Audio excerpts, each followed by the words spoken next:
Yes, you did something that changed our lives and I couldn't bring myself to forgive you, but I had no option.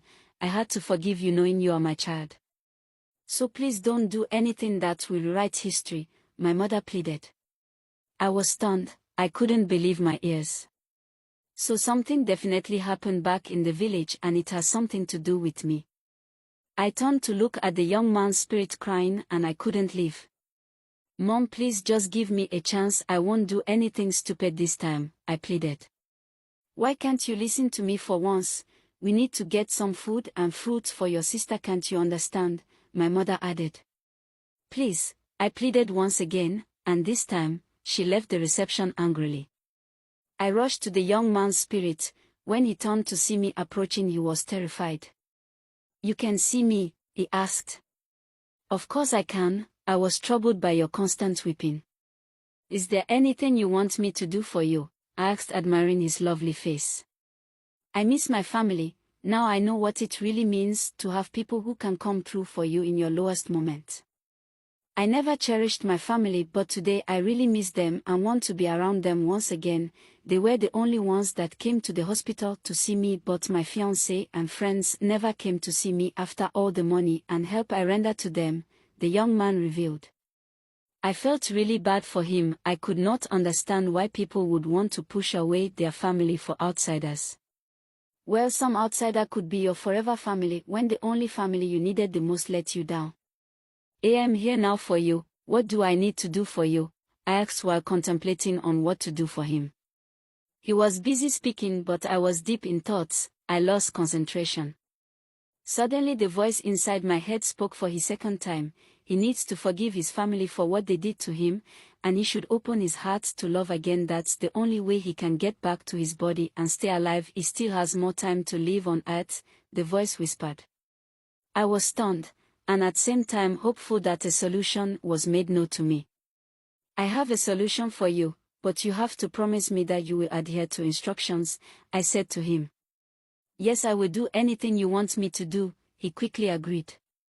I began to notice how people were looking at me in a strange way. They could not see the spirits, so it felt like I was speaking to myself and I looked crazy.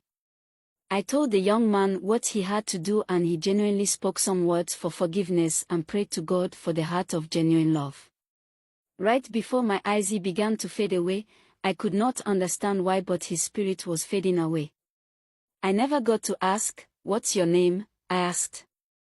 He smiled and replied, "Jake," he replied. "I am Gabby," I announced loudly, forgetting I was in a space full of people. They looked at me in disgust. I watched how Jake's spirit faded away right before my eyes. I was marveled. I quickly rushed out of the hospital to catch up with my mother, who was patiently waiting for me in the car.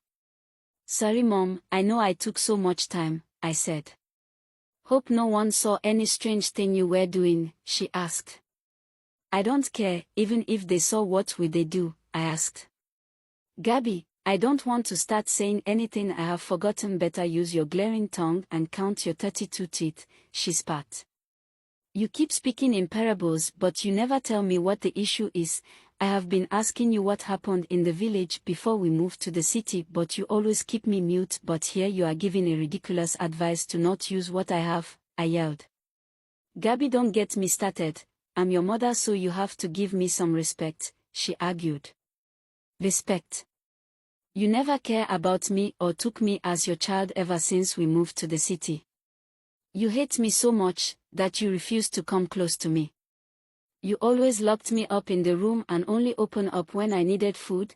You treated me like a stranger and you despise me. Why? I cried out.